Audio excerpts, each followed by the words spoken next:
এই তো শীত আয়া পড়ছে, ব্লেজার একটা গায়ে দিছি, কিরকম বুঝা জানি পুরান এটা? বুঝার কোনো সিস্টেম নাই। এটা করতে কিনছি এবং কয়টাতে কিনছি এটা জানলে আপনারা অবাক হয়ে যাবেন, ঠিক আছে? এখন কিন্তু আমি আর গরিব না, ঠিক আছে? তোমরা মতো বড় লোক বন্ধু হয়ে গেছে। এই যে দাও, এটা কিনছি হয়েছে করতে জানেন বাংলাদেশ সবচেয়ে বড় শপিং মল কোনটা কন্ত দিই? যমুনা। হম যুব সুন্দরা। মুরব্বী, এর চেয়ে বড় shopping mall R Uttara.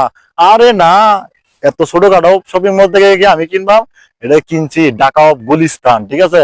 Gulistan van of the supermarket, অর্থাৎ ব্যান গাড়িতে আমি কিনছি। হ্যাঁ হ্যাঁ, কয়টাতে কিনছি এখন এটা শুনলে তো আরো টাসকি গায়ে যাবেন। এটা আমার কিনা হয়েছে 200 টাকা দেওয়া, তারও 5 বছর আগে, ঠিক আছে? 5 বছর আগে 200 টাকা দিয়ে কিনছি। এই যে 2080 মধ্যে আয়রন করছি, পুরান যেটা বুঝানি, কোনো বুঝার সিস্টেমই নাই, ঠিক আছে? তো এটা টিয়া খরচ করে 5,000 7,000 10,000 টিয়া দেয়া দেখে বড় বড় মার্কেটে আমার এটা ব্লেজার কিনা লাভ আছে? কোনো দরকার নাই।